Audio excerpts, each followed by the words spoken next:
Muito boa tarde.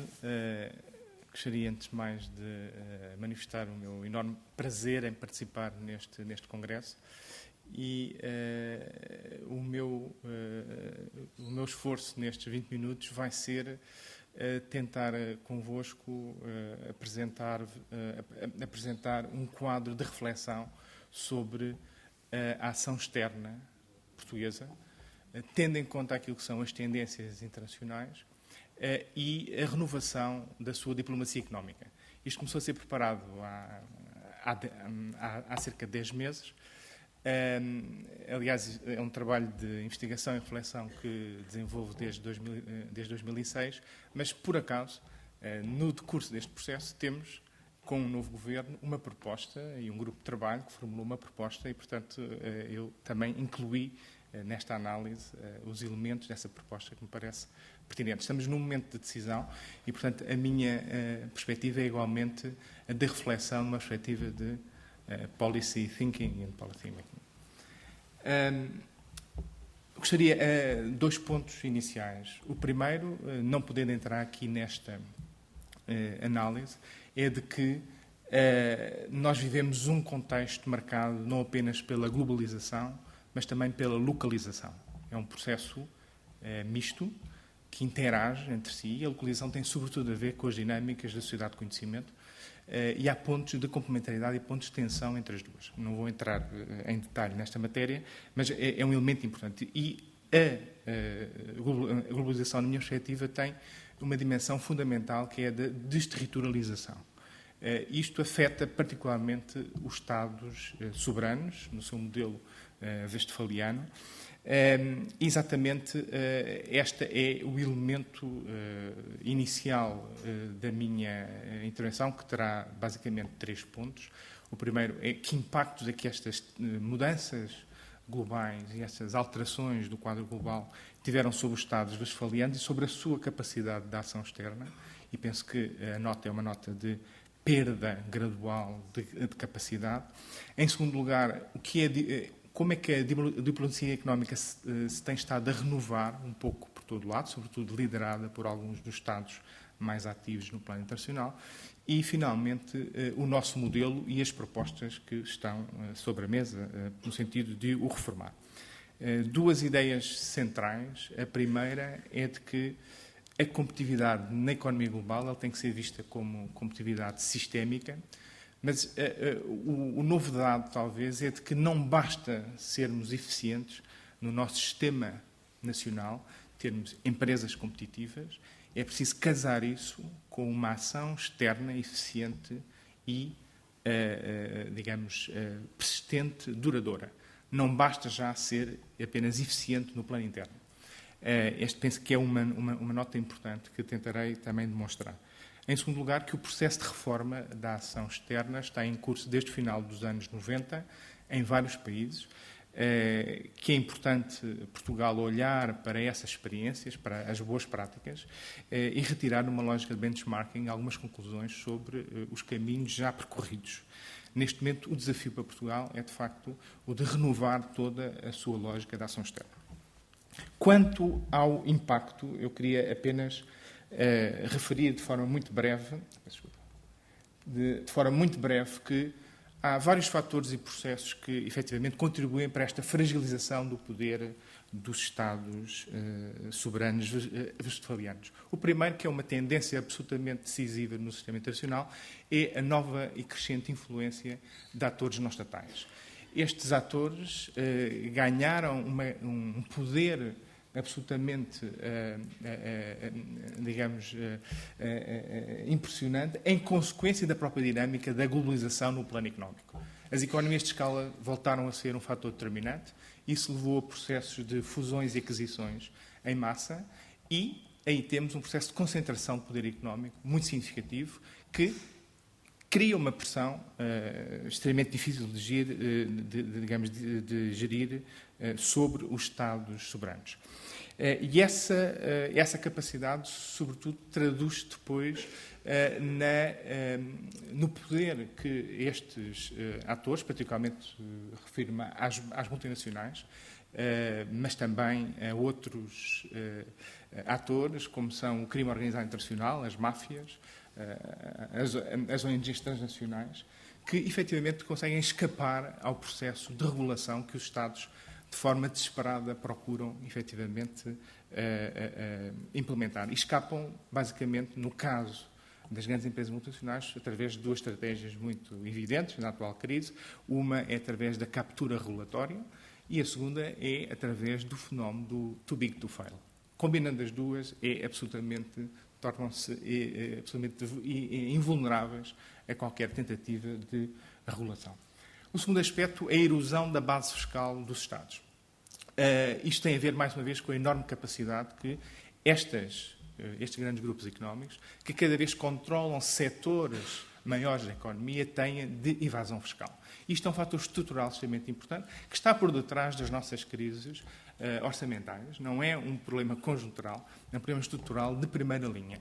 Porque, na medida em que, controlando, digamos, parcelas cada vez maiores da atividade económica deveriam pagar mais impostos, o que está a acontecer é exatamente o contrário. Portanto, há uma erosão estrutural da base fiscal do Estado, que é fundamental para a sua ação, para a implementação das políticas públicas, e, por outro lado, num momento em que o Estado é também chamado a pagar os custos sociais da globalização, aqueles que são marginalizados e, portanto, tem do lado da despesa um enorme peso e uma enorme responsabilidade. Também as questões das vulnerabilidades às ameaças não tradicionais à segurança, que têm a ver também com o processo e a dinâmica da globalização. O facto das burocracias tradicionais estarem, de facto, desadequadas, a sua fragmentação, a sua falta de abordagem holística para lidar com as novas questões e a complexidade das novas questões que a globalização levanta e que as questões também da sociedade de conhecimento levantam. A erosão da legitimidade dos Estados, a emergência de novas fontes de lealdade dos cidadãos e, finalmente, também uma globalização jurídica, a afirmação de alguns estándares que, efetivamente, tendem a, digamos, disciplinar e a limitar a soberania dos Estados. Eu queria, sobretudo, chamar a atenção que os Estados têm procurado responder a estes desafios de várias formas, através da intensificação dos seus processos de cooperação regional e integração regional. O nível macro-regional é, antes de mais, uma estratégia de resposta. Pela procura de novos modelos de cooperação com estes novos atores não estatais, é todo o fenómeno da corregulação e da tentativa de, efetivamente, partilhar para garantir uma maior efetividade das normas. Em terceiro lugar, a própria reforma do sistema de governance, exatamente tentando reformar os seus sistemas, passa, nomeadamente, em muitos Estados, pela descentralização. A descentralização, o governo central cada vez tem menos capacidade de lidar com tantas questões tão complexas no plano interno, no plano externo, cruzar ambos os domínios. A ação externa é outra das medidas e das estratégias de resposta. No que diz respeito à ação externa, ela, desde o final dos anos 90, de facto está em reforma, em processo de reforma, em vários países. Desde os países do norte da Europa, a Suécia, a Dinamarca, o Reino Unido, a Alemanha, os próprios Estados Unidos, têm estado em fase de experimentação e de aplicação de medidas de reforma da sua ação externa.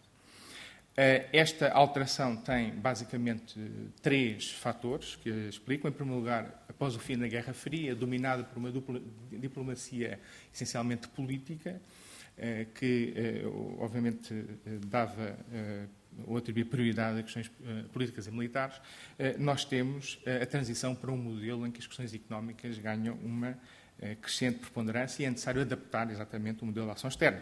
A própria aceleração do processo de globalização e os novos desafios e, finalmente, esta necessidade de lidar com os atores não estatais no sistema internacional. E da análise da experiência e das práticas de diferentes atores, eu julgo que é relevante salientar quatro aspectos fundamentais. O primeiro deles é que o conceito de diplomacia económica que emergiu e que se desenvolveu a partir deste final dos anos 90 é mais amplo do que a diplomacia comercial tradicional que existia anteriormente, mas que era basicamente centrada na promoção de exportações, tinha uma lógica focada no curto prazo e era claramente subalterna em relação à diplomacia política. E muitos Ministérios dos Negócios Estrangeiros, de facto, se foram organizados e estruturaram-se segundo esta lógica. Podemos dizer que, de alguma forma, o nosso também ainda mantém esta tradição. A segunda questão é de que a diplomacia económica não é já um exclusivo dos Estados. Hoje nós temos vários atores não estatais que desenvolvem ações de diplomacia económica. As grandes empresas multinacionais, as próprias ONGs transnacionais, são, obviamente, e têm ações programadas, estruturadas de diplomacia económica, que por vezes pode ser complementar ou articulada com outros Estados, mas por vezes outras vezes é completamente contraditória e completamente diversa. A terceira questão é que o âmbito da diplomacia económica se ampliou. E é, no fundo, essa a que se refere este elemento. Digamos que hoje 7 pilares distintos estão envolvidos nesta noção. Não só a promoção comercial, que envolve não apenas questões de promoção de exportações e numa lógica bilateral, mas também toda a gestão das negociações multilaterais, a questão da promoção do investimento, a atração de investimento direto estrangeiro, a promoção do turismo, profundamente interligada, a gestão de fluxos migratórios, mas fluxos migratórios têm a ver com o chamado blue collar migrants, portanto, com os recursos humanos qualificados, a promoção da ciência e tecnologia, a sociedade de conhecimento central, hoje a diplomacia da ciência e tecnologia é absolutamente decisiva, a gestão da ajuda ao desenvolvimento, que está aqui, perdeu, na minha perspectiva, já alguma autonomia e está, de alguma forma, subordinada hoje a esta nova lógica, e a promoção da imagem do país. Esta é, claramente, uma abordagem muito mais sistémica e que tem a ver com não apenas vender o país, mas promover aquilo que são as vantagens junto da opinião pública dos países-alvo.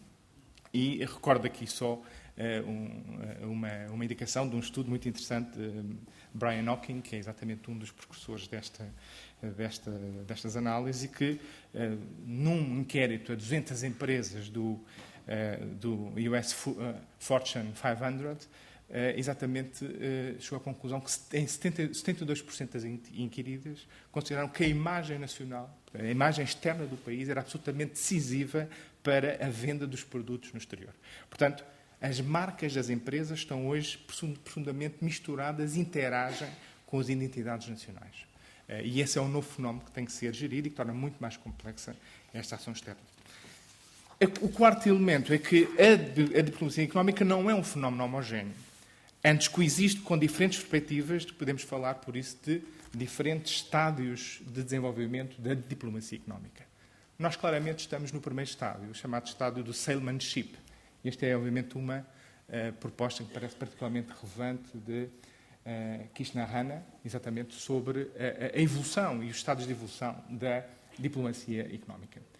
Foco nas exportações de produtos, na exportação de bens e serviços, perante um segundo nível mais robusto e aprofundado de intervenção, que envolve o networking e a advocacy, a criação de redes, quer internas, quer no exterior, com outros parceiros, digamos, no exterior, e, finalmente, a preocupação com regulatory management, nomeadamente a negociação de acordos ou a aposta na imagem do país.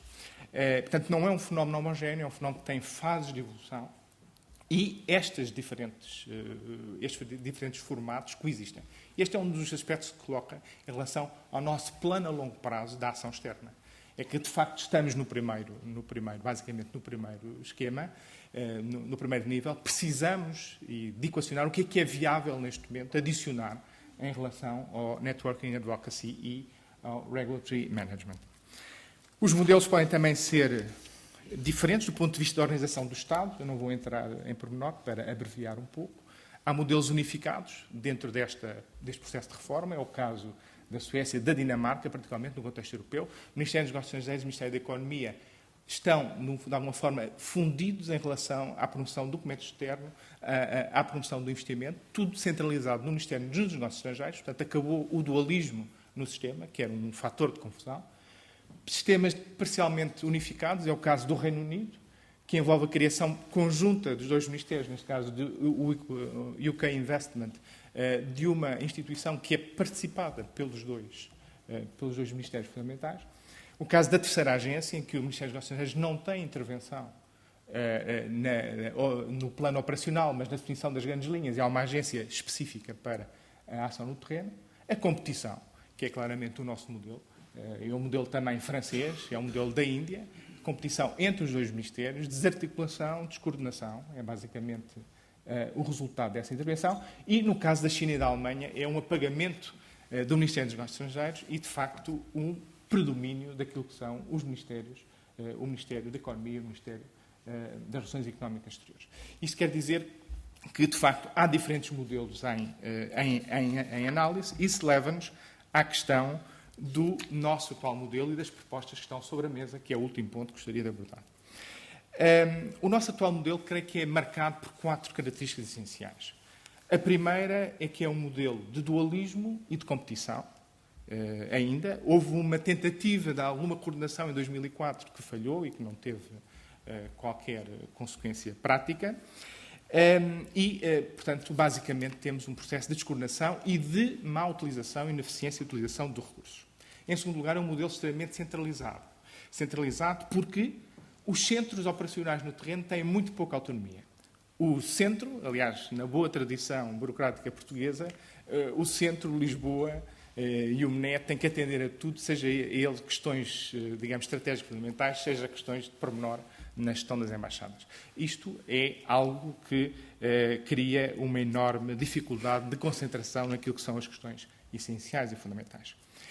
Em terceiro lugar, e este é um aspecto muito importante que tem a ver com as relações entre o Estado e os outros atores não estatais, é um sistema altamente estatizado, dominado pelo Estado. A participação dos atores não estatais, das empresas, a participação das ONGs, das universidades, dos think tanks é mínima neste processo e hoje essa é a grande lição de todas as experiências que estão em curso, é que este multi-actor, não é? Esta capacidade de criar uma rede para a ação externa é absolutamente decisiva. E a rede começa internamente e prolonga-se externamente. Portanto, não é uma rede que apenas é acionada no exterior.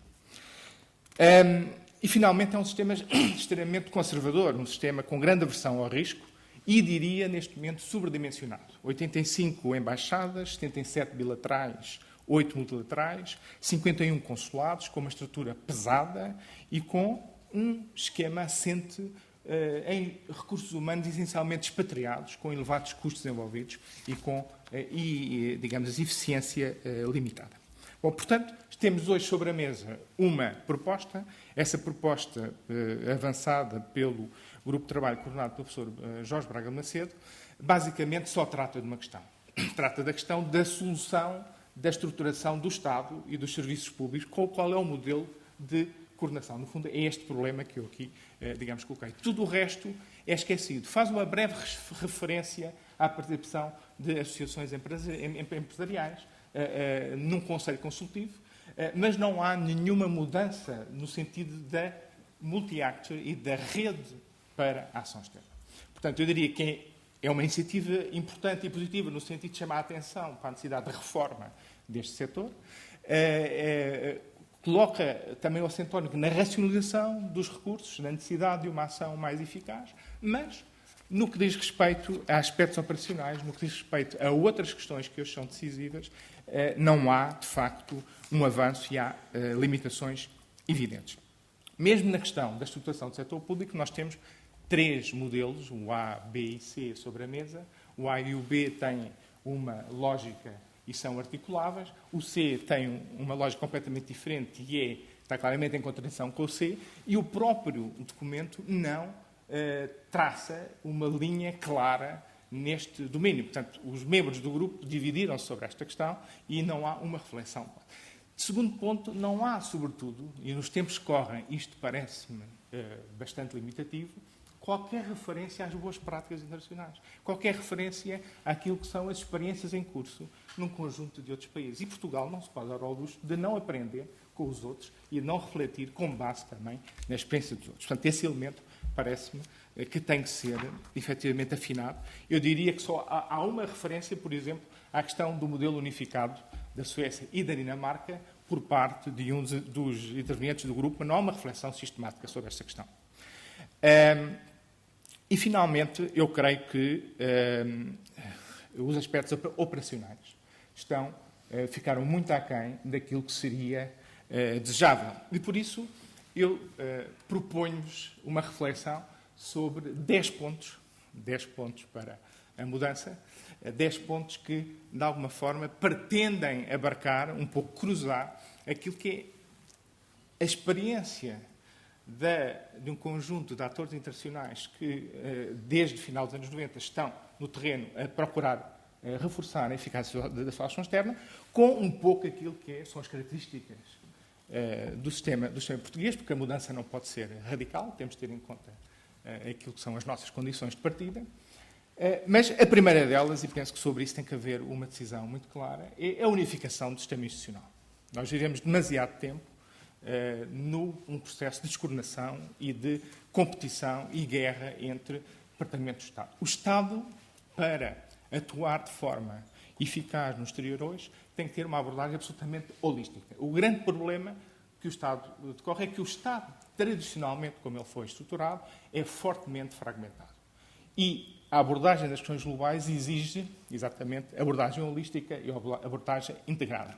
É extremamente difícil coordenação na lógica da burocracia tradicional e, portanto, a unificação é o caminho para a intervenção. Unificação com preponderância do Ministério dos Negócios Estrangeiros, preponderância essa que implica, obviamente, reformas de estrutura, de recursos humanos, etc., reformatação.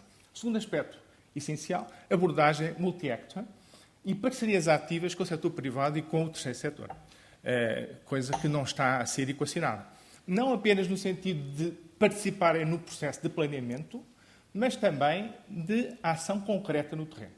Há várias experiências de delegação de competências, na organização de feiras, na preparação de estudos de mercado, que pode ser perfeitamente referenciado a think tanks, pode ser referenciado a universidades, que pode ser mesmo pedido a empresas, digamos, de setores especializadas na área. Terceiro aspecto, a reformatação dos recursos humanos e rotatividade entre os três setores in-out.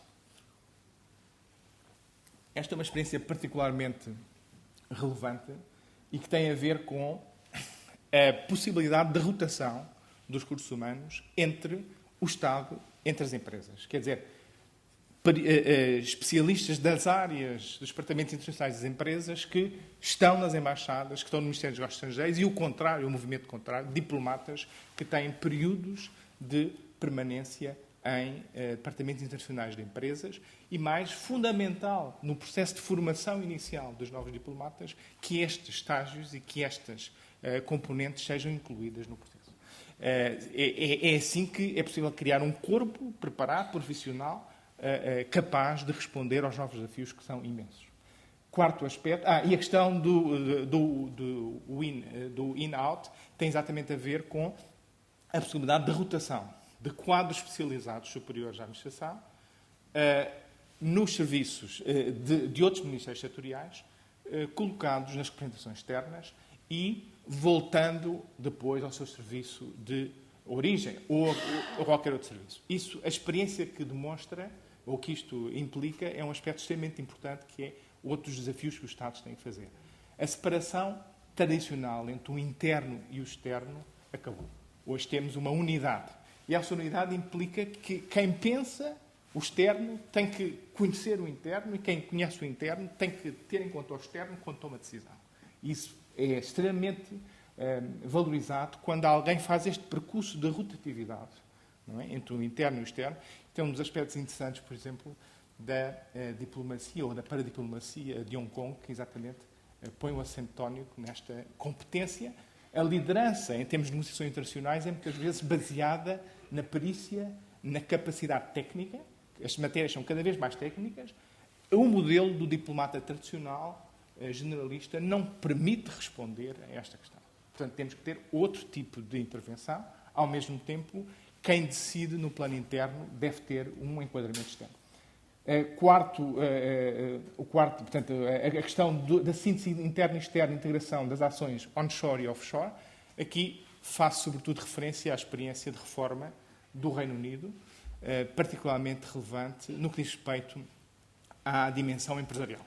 E relevante porquê? Porque, tal como está previsto no documento, nós continuamos a ter um ICEP e uma AICEP e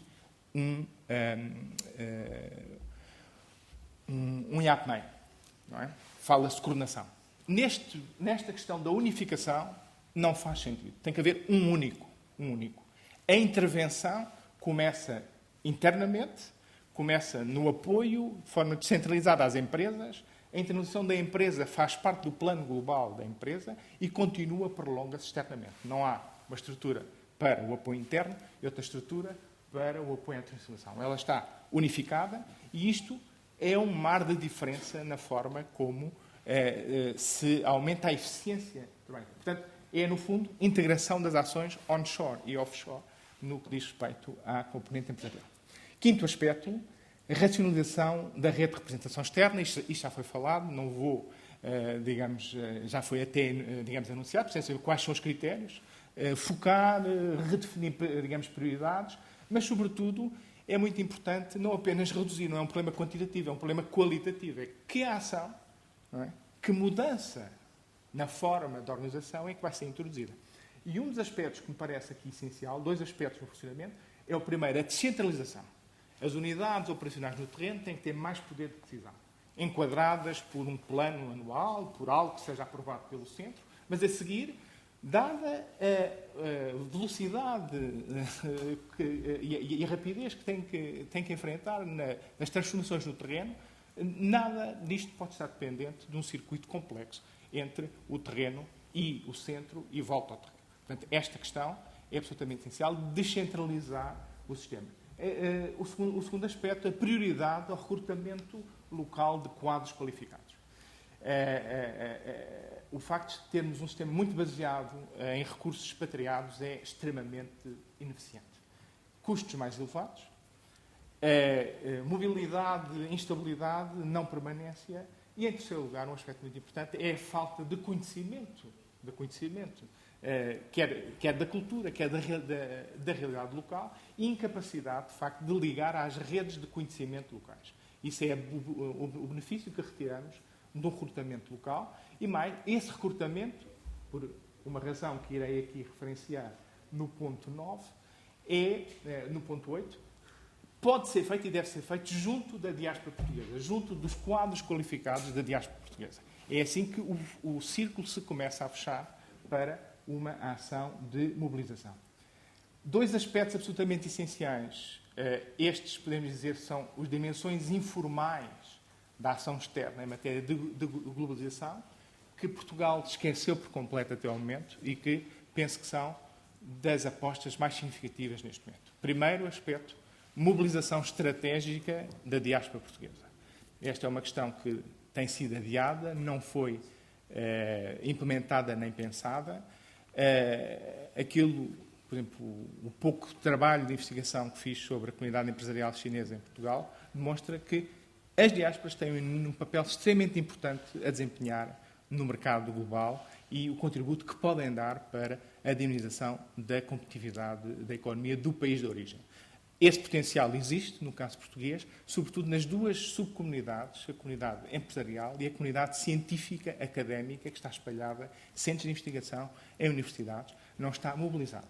Como é que as embaixadas a podem mobilizar? Recrutando recursos aí, estabelecendo ligações com os académicos e os investigadores que aí estão,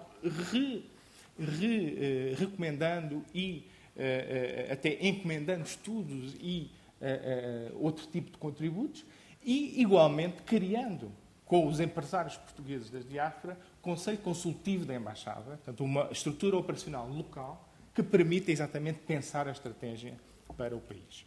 Esta ligação é um dos desafios, digamos, importantes. O último aspecto tem exatamente a ver com o desenvolvimento da paradiplomacia. Esta é outra das grandes tendências do sistema internacional. Os governos subnacionais que estão cada vez mais ativos no sistema internacional e esses governos subnacionais correspondem, sobretudo, às regiões de conhecimento mais competitivas. Hoje, pode-se dizer com toda a propriedade que os verdadeiros concorrentes no mercado global não são os Estados nem são as economias nacionais, são as regiões de conhecimento. E, portanto, nós, que não temos uma estrutura de regionalização, que não temos regiões de conhecimento, esse é um problema, temos que ser capazes de responder às iniciativas de paradiplomacia que provêm das províncias chinesas, que provêm dos Estados brasileiros, de São Paulo, que provêm de um conjunto de outros atores, digamos, subnacionais, que têm interesse na dinamização dessas ações. E é esse nível que as questões do comércio internacional, dos investimentos, da ciência e tecnologia se decidem. Porque em Estados descentralizados, os governos subnacionais, os governos regionais, os governos locais têm enorme poder de decisão, têm competências atribuídas e, portanto, estão em condições de definir esse conjunto de acordos com Portugal.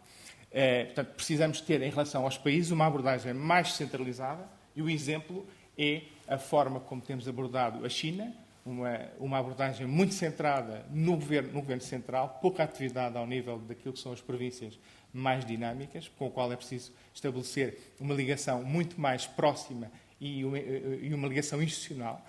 A mesma forma como nos relacionamos com o nosso vizinho de Espanha, que aqui foi referenciado, a ligação às autonomias é ainda insuficiente e tem que ser dinamizada. Bom, estes são alguns elementos que penso que possam contribuir para a nossa reflexão. Obrigado.